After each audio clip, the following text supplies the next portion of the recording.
Olá pessoal, nesse vídeo eu estarei apresentando para vocês alguns sistemas de iluminação natural muito usados nas construções atuais, ok?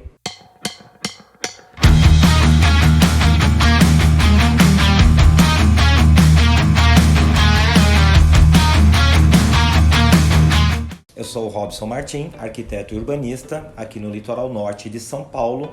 Se você ainda não se inscreveu nesse canal, se inscreva, deixe o seu like, porque eu sempre estarei abordando aqui assuntos relacionados à arquitetura, ao urbanismo, à construção e à preservação ambiental, tá ok? Começaremos falando sobre os problemas atuais das nossas cidades aqui no Brasil. Quais são os problemas, né? Alguns eu linkei aqui, né? Por exemplo, casas geminadas, ou seja, as casas estão muito juntas ou até mesmo encostadas umas nas outras. Outro problema muito comum nas construções hoje, né, são pequenas aberturas, pequenos vitrôs, pequenas janelas, corredores estreitos, o que faz com que as casas elas tenham pouca iluminação natural.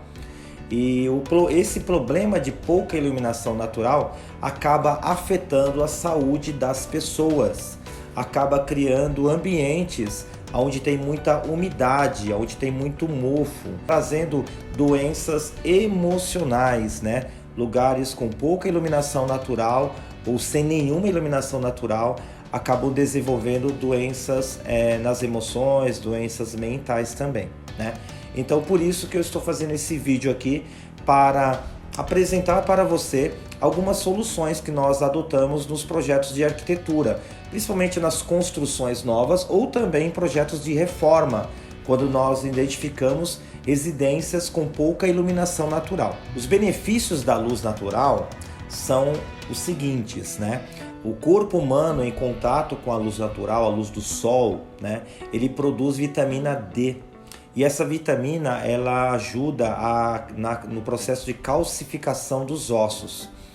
Outro benefício da luz natural também é que ela promove bem-estar nas pessoas. Não em todas, tem gente que o dia pode estar nublado, pode estar sol, não muda o humor dela. Mas a maioria das pessoas, quando tem contato com a luz natural logo no começo do dia, isso mexe com as suas emoções e faz com que elas se sintam melhores. Outro benefício da luz natural é que ela higieniza os ambientes. Por quê? Porque junto com a luz natural existe a radiação ultravioleta e ela é essencial para fazer a limpeza do ambiente, principalmente nos primeiros horários do dia, né?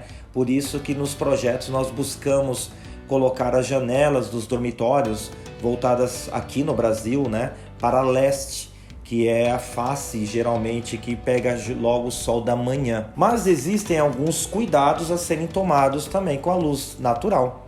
Por exemplo, a luz natural, ela também tem a radiação infravermelha. Isso significa o quê? Que essa radiação em contato com superfícies, ela gera superaquecimento. Ou com a pele humana pode gerar queimaduras, né? Então isso é um cuidado que nós devemos tomar nos projetos. Outro cuidado também com a luz natural é que ela aumenta a temperatura dos ambientes. Então em contato com as superfícies ela aquece e isso acaba aumentando a temperatura e acaba também danificando alguns móveis, né? Principalmente móveis de madeira ou outras superfícies acabam com o tempo, com muita exposição à luz natural, acabam sendo danificados. Então é um cuidado que nós devemos tomar nos projetos. Por isso que é muito importante o estudo de insolação pelo profissional da arquitetura e do urbanismo. O que é o estudo de insolação? Nós iremos avaliar a localização, ou seja, a latitude e longitude do terreno, da construção.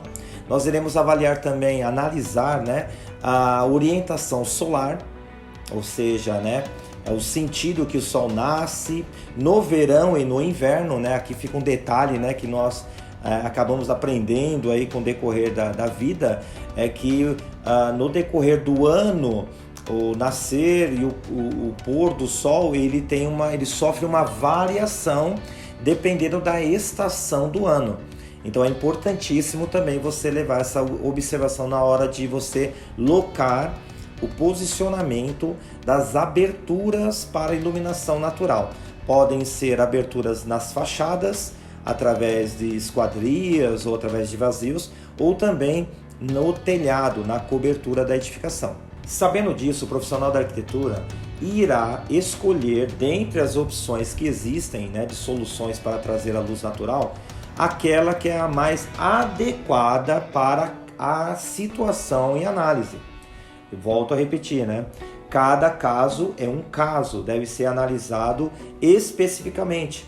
Por isso que muitas vezes a solução que eu adotei em um projeto de um cliente não necessariamente será o mesmo adotado em outro projeto, porque essas variantes, essas condicionantes devem ser analisadas. Além disso, analisar também o perfil das pessoas que irão utilizar a edificação. O primeiro exemplo que eu vou mostrar para vocês é o Light Shelf. Ele é uma espécie de beiral que possui na parte superior um material refletivo, e o objetivo dele é maximizar a entrada de luz natural dentro de um ambiente. E ele vai utilizar a laje ou o forro dentro do ambiente para que a luz alcance os lugares mais distantes dele. Essa é uma solução bastante utilizada em projetos em escolas públicas nos Estados Unidos e no Canadá. Outro modelo utilizado são os dutos espelhados. Você já deve ter assistido aí Irmãos à Obra, esses seriados aí em casas nos Estados Unidos. Ele é muito comum lá nas construções do hemisfério norte. O duto espelhado ele consiste em duas lentes, uma convergente e uma defletora. Uma das lentes é colocada no telhado, na cobertura, e aí ela capta luz natural externa da edificação e ela reflete por um duto espelhado essa luz que acaba sendo transmitida, refletida para um ambiente dentro do imóvel. Então, geralmente, existem sistemas mais avançados em que existe um duto coletor e acaba havendo algumas ramificações. Exemplo de um duto de ar-condicionado, semelhante a um duto de ar-condicionado. O duto espelhado ele pode ser utilizado também para iluminar estacionamentos no subsolo. Estou falando aqui que ele pode ser colocado numa cobertura, mas existem casos de instalações na fachada de edifícios ou até mesmo em jardins, e aí os dutos espelhados acabam levando luz natural para áreas subterrâneas de um edifício. Um benefício disso é a economia de eletricidade. Outra solução bastante utilizada na arquitetura é o telhado com shed, muito utilizado pelo arquiteto Lelé aqui no Brasil, amplamente utilizado na rede de Sara Kubitschek de hospitais. Ele aproveita também o próprio telhado, o próprio desenho do telhado. Muitas fábricas, muitas indústrias acabam utilizando esse tipo de telhado com shed a fim de aproveitar a luz natural para trazer maior economia na conta de luz. Um dos benefícios do aproveitamento da luz natural é justamente você não depender tanto da eletricidade para iluminar os ambientes. Então, em grandes áreas, em grandes galpões, sim, é muito viável utilizar o telhado com shed. PET, por incrível que pareça, pessoal, você está vendo uma imagem aí também. A garrafa PET também é uma solução mais econômica para habitações de interesse social, casas populares, também canteiro de obras, ok? Canteiro de obras. Então a garrafa PET ela é instalada no telhado, que pode ser telha ondulada, telha de zinco, o que for.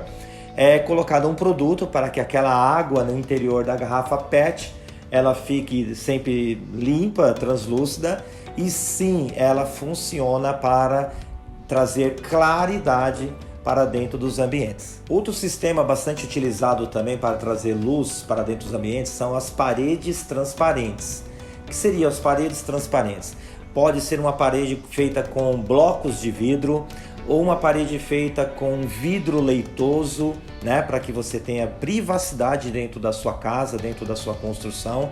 E sim, ela funciona também para transmitir a claridade que está fora para dentro, para o interior da edificação. Uma coisa que eu não comentei, gostaria de deixar registrado aqui também, é que quando nós falamos da luz natural, não significa necessariamente a luz do sol, porque num dia nublado, mesmo sem a luz direta do sol, aquela claridade que existe no céu, ela também é transmitida para dentro da edificação, trazendo também benefícios. Outra solução também bastante adotada é o pátio ou o átrio. São dois sistemas um pouquinho diferentes, né, que funcionam para trazer luz para dentro da edificação. Então vamos falar do pátio. O que seria o pátio? O pátio é uma grande abertura, que você faz na edificação sem telhado. Então ele é descoberto, permitindo com que a luz ela adentre a edificação.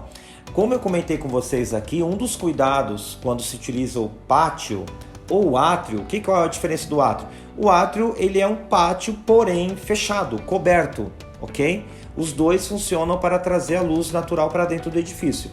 O que nós devemos tomar como cuidado no projeto é qual superfície, qual material nós utilizaremos no piso do pátio ou do átrio, porque como eu disse aqui, a radiação infravermelha, junto com a luz natural, ela vai aquecer essa superfície. Então o que nós recomendamos muitas vezes, se possível for, é a implantação de jardins, áreas verdes, porque o gramado, a vegetação, as plantas, elas não aquecem, não transmitem esse calor para dentro do ambiente. E também o jardim você pode regar ele, trazendo umidade, fazendo com que o ambiente fique mais agradável, tá ok? Outro modelo bastante utilizado, né, é a claraboia, né, ou domus, né, muito comum você ver ele utilizado em ambientes menores, ambientes pequenos, geralmente para iluminar um andar apenas, né? Então ele está na cobertura, está no telhado, ele acaba iluminando o ambiente que está logo abaixo, né? Geralmente ele pode utilizar como cobertura ali no alto vidro ou policarbonato, também é um detalhe que você deve observar na hora de escolha de material. Por quê?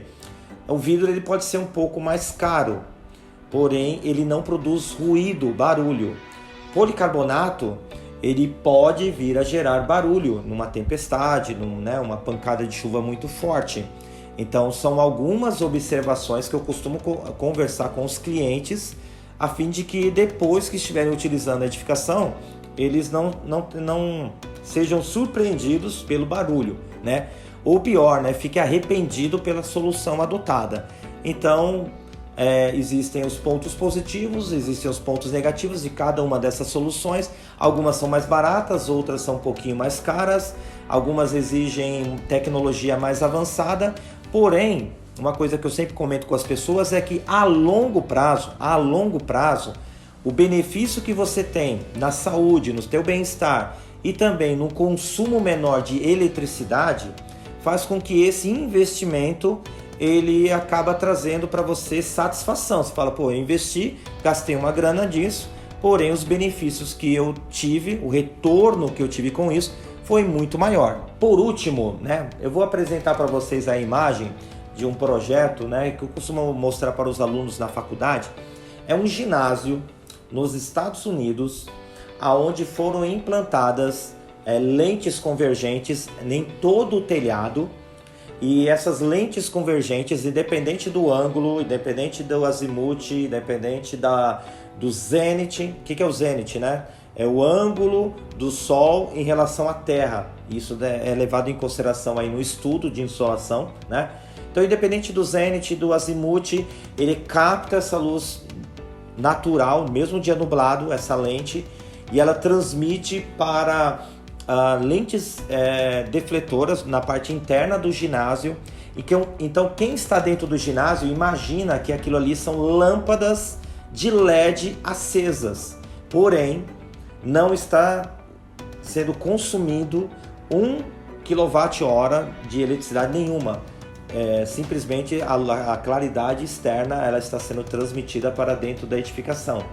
Isso é mostrando para vocês, né, a preocupação com meio ambiente, uma forma de as edificações hoje elas produzirem a própria eletricidade para que o impacto ambiental para as próximas gerações elas sejam menores, né? Então isso é uma coisa que nós devemos refletir também, o tipo de construção que nós estamos fazendo hoje, de modo que ela tenha um impacto ambiental menor, preservando o nosso meio ambiente. Então fica aqui essas dicas, fica aqui essas soluções Se você quiser escrever nos comentários o que você achou delas, qual que você achou mais interessante, se você já conhecia alguma delas ou não. Se você tiver dica para outro vídeo, escreva aí, ok? Deixe o seu like, porque me ajuda bastante aqui no meu canal, a fim de que eu possa continuar promovendo arquitetura, urbanismo e a preservação ambiental na construção civil. Um abraço, até o próximo vídeo. Não, os problemas. Corta tudo que eu falei. Acho que é isso.